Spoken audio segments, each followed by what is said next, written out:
একদিন রাসূলুল্লাহ সাল্লাল্লাহু আলাইহি ওয়াসাল্লাম তার কলিজার টুকরো প্রিয় কন্যা হযরত ফাতেমা রাদিয়াল্লাহু তাআলা আনহাকে ডেকে বললেন, হে ফাতেমা, এই মদিনায় এক কাঠুরিয়ার স্ত্রী বসবাস করে, যার এমন একটি আমল আছে যার কারণে সে জান্নাতে তোমার আগেই প্রবেশ করবে। এই কথা শুনে হযরত ফাতেমা রাদিয়াল্লাহু তাআলা আনহু বিস্ময়ে জিজ্ঞেস করলেন, আব্বাজান, কিভাবে সম্ভব?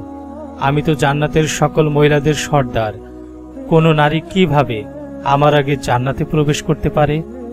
নবী করিম সাল্লাল্লাহু আলাইহি ওয়াসাল্লাম মৃদু হেসে বললেন, হে ফাতেমা, আমি এখনই তোমাকে তার পরিচয় দেব না, তুমি আজ বাড়ি ফিরে যাও, ইনশাআল্লাহ সময় এলে আমি তোমাকে সব জানাবো।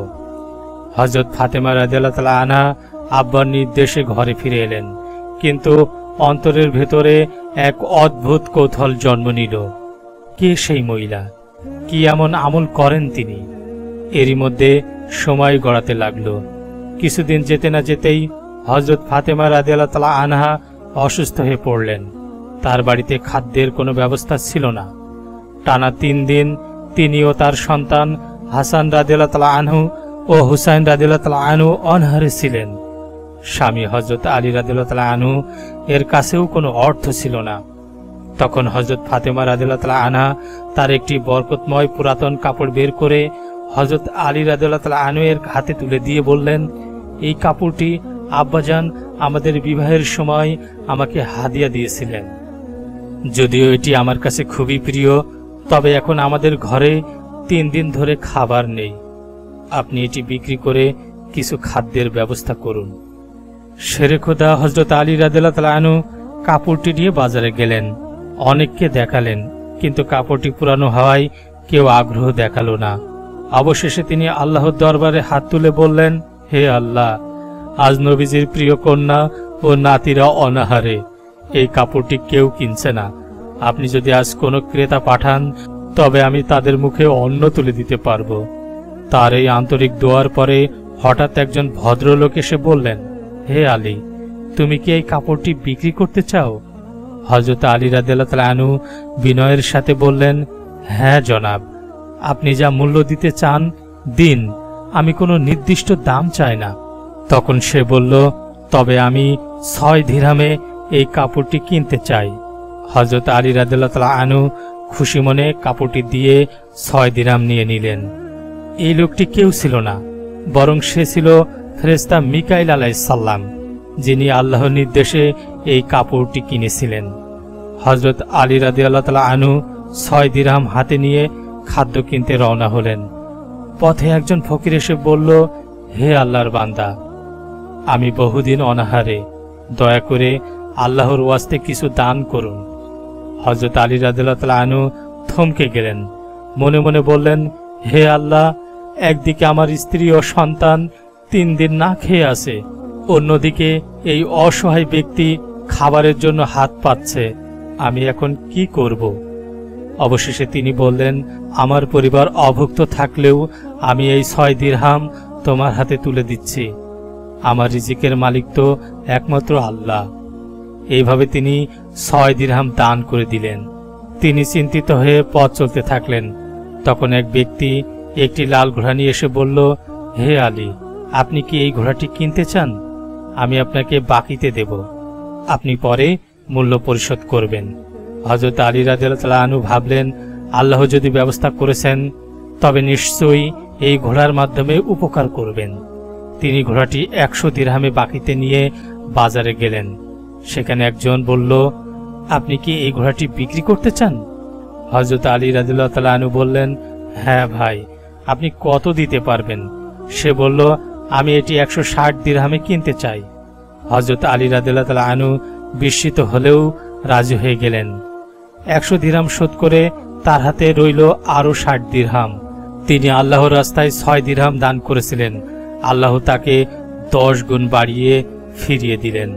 তিনি ওই 60 দিরহামে প্রচুর খাবার কিনে ঘরে ফিরলেন। হযরত ফাতেমা রাদিয়াল্লাহু তাআলা আনহু খাবার দেখে অবাক হয়ে বললেন, এই কাপড়ের মূল্য তো এত বেশি নয়, আপনি এত খাবার কিনলেন কিভাবে?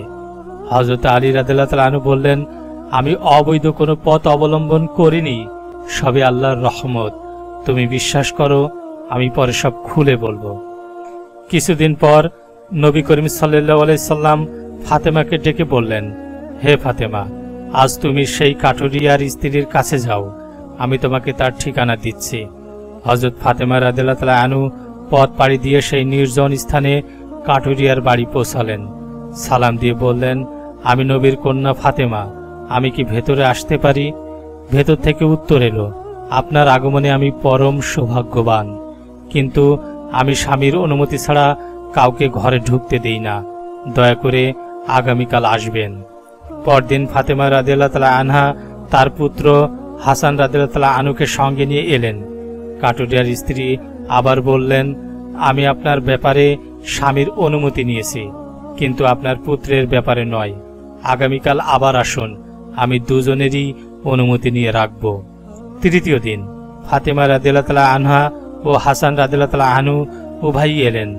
এবার কাঠুরিয়ার স্ত্রী তাদের ভেতরে ঢোকার অনুমতি দিলেন।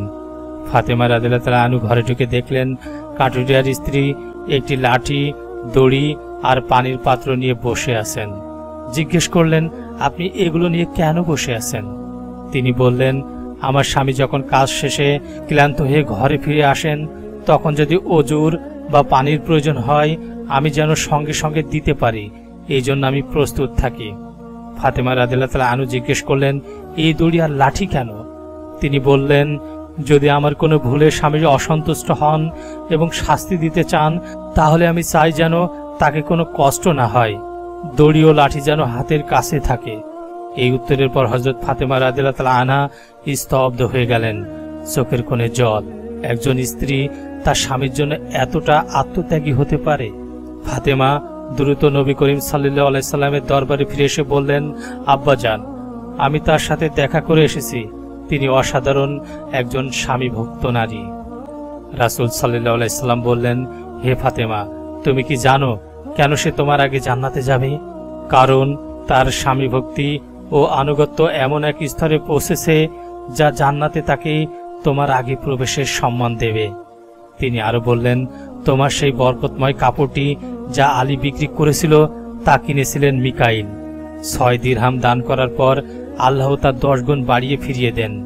আর সেই লাল ঘোড়াটি ছিল জিব্রাইলের কাছ থেকে, আর ঘোড়াটি কিনেছিলেন ইসরাফিল। কাল কিয়ামতের দিন তুমি যখন জান্নাতে প্রবেশ করবে, তখন তুমি সেই ঘোড়ার পিঠে থাকবে এবং লাগাম হবে সেই কাপড়, আর সেই কাপড়ের লাগাম ধরেই তোমাকে জান্নাতে প্রবেশ করাবে কাঠুরিয়ার স্ত্রী। এটি হবে তার মর্যাদার প্রতীক। এই কারণেই সে তোমার আগে জান্নাতে প্রবেশ করবে। ফাতেমা রাদিয়াল্লাহু তাআলা আনহু চোখে অশ্রু নিয়ে বললেন, আব্বাজান, আমি আজ নতুন করে বুঝলাম বিনয়, আনুগত্য আর ইখলাস কিভাবে একজন সাধারণ নারীকে জান্নাতের সর্বোচ্চ মর্যাদা এনে দিতে পারে।